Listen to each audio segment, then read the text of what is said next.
All right, here we go into the studio, and super excited to show you this candy cane. It's a really fun project.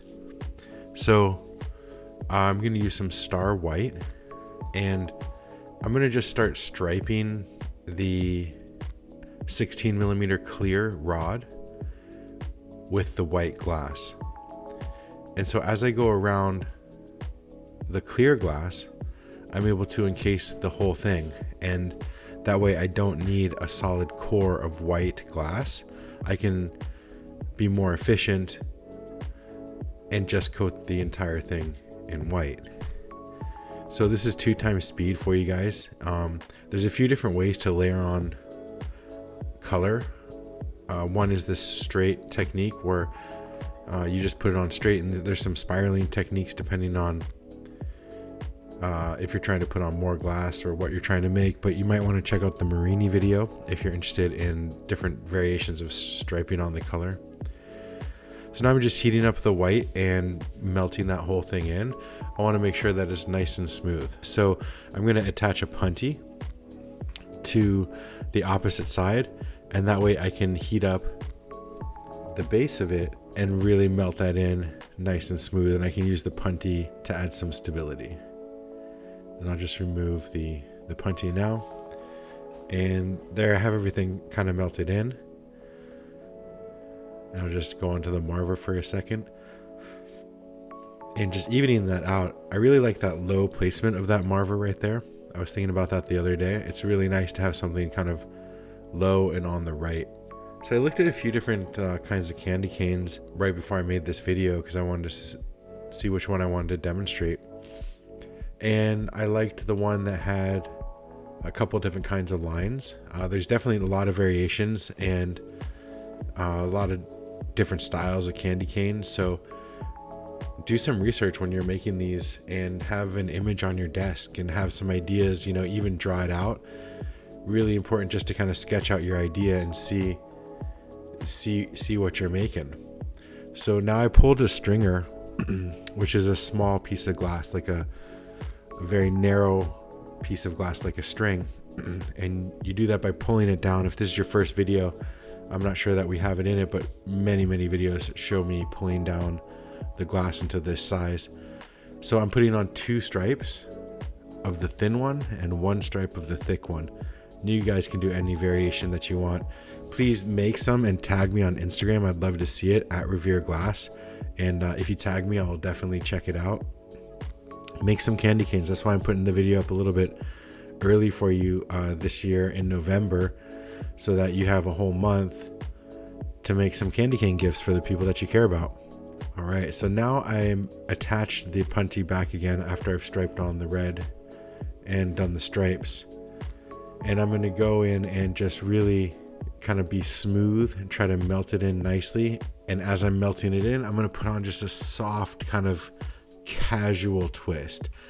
Candy canes are not twisted typically as much as we twist up our tubing. So it's just kind of like a lazy twist. Just be mellow with it, be relaxed with it. And you can see it's coming together, but there's still a little bit more to go. And so I'm gonna focus the heat right here on the top and stretch it out just a little bit. And always want to go in and adjust your flame to the size of glass that you're working, and that's important. So take your time to do that. So this is getting thin, so I pull my punty off. I'll attach the new punty here. Here we go. So now I'm just twisting up some more, and you can see it's getting a little bit off right here. It's like the twist is weird, and the heat is kind of like just trying to focus on this one part. But let's see where we can go. Hopefully we can get this thing to come together and create a nice piece. So I'm stretching it out and pulling just a little bit and trying to even out the spiral. So just kind of spot heating it and twisting it, making sure that the outside diameter is the same. I'm just eyeballing it, but it needs to look pretty even. You definitely could use calipers if you want to make sure that the whole thing had an even shape on it. All right, so I'll just remove that excess glass, and now I'll be able to heat that up and kind of slowly curve it with the heat. Like that heat is just really soaking in there, and I'm not going too fast, and I just want the core to be really nice and warm. And I'm going to heat that up, use the rod or any tool that you want that's cold, and just kind of bring it around.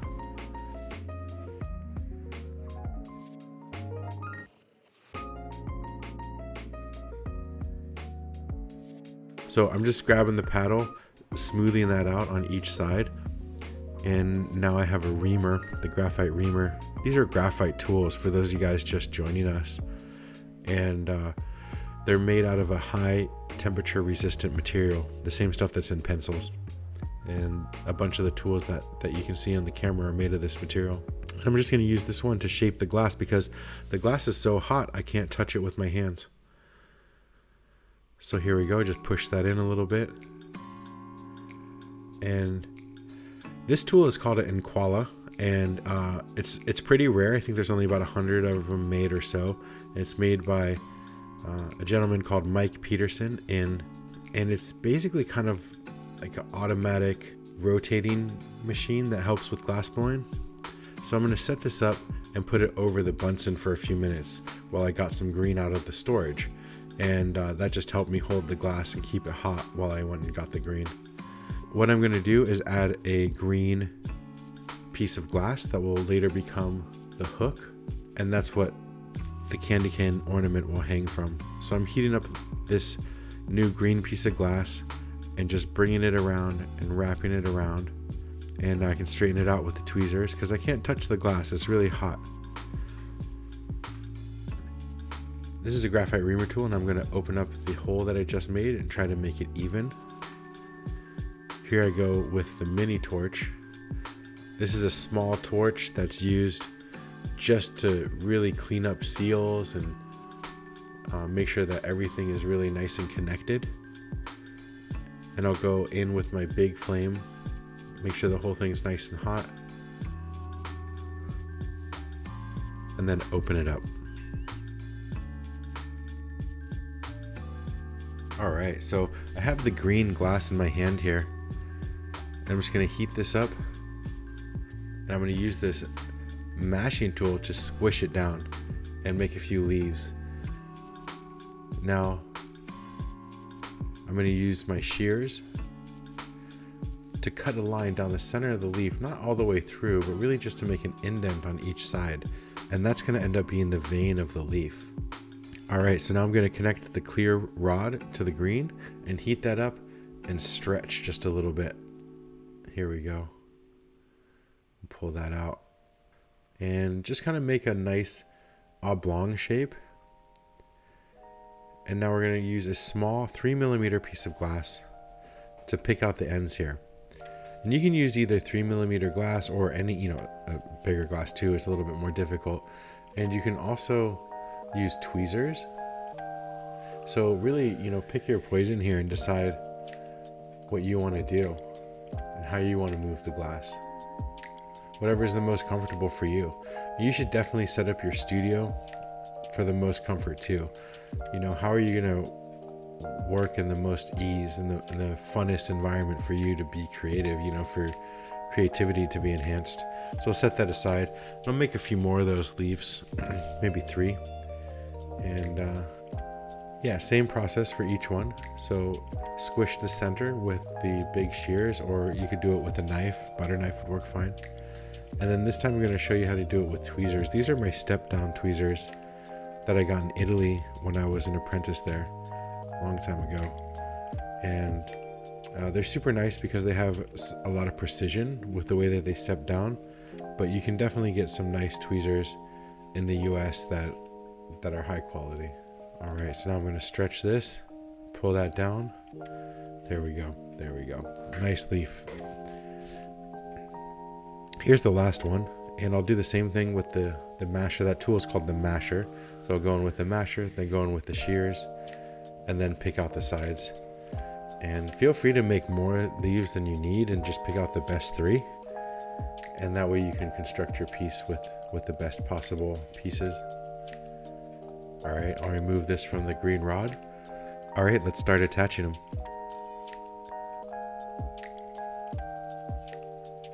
Here we go. I'm just heating up the bottom of the leaf. I'll pick out a little bit more here so I can get a little bit tighter in, and I'll attach it right to the bottom. And there we go. I can heat up the leaf itself a little bit and kind of add more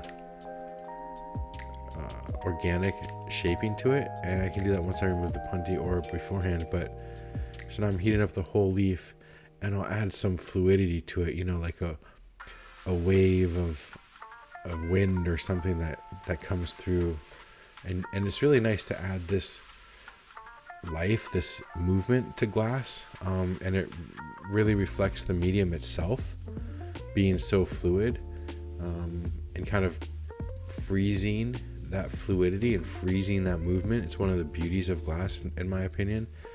And anytime you can make a leaf or something organic, you can really take advantage of that aspect of glass. And if you're a mixed media artist, you can use that fluidity in contrast to maybe the rigidity of another material, and really create some beautiful ideas. All right, so now I have the leaves on, and I'm gonna just add a little brace here, so like a little teeny bridge, and that's going to add a lot of structural strength and integrity to my piece.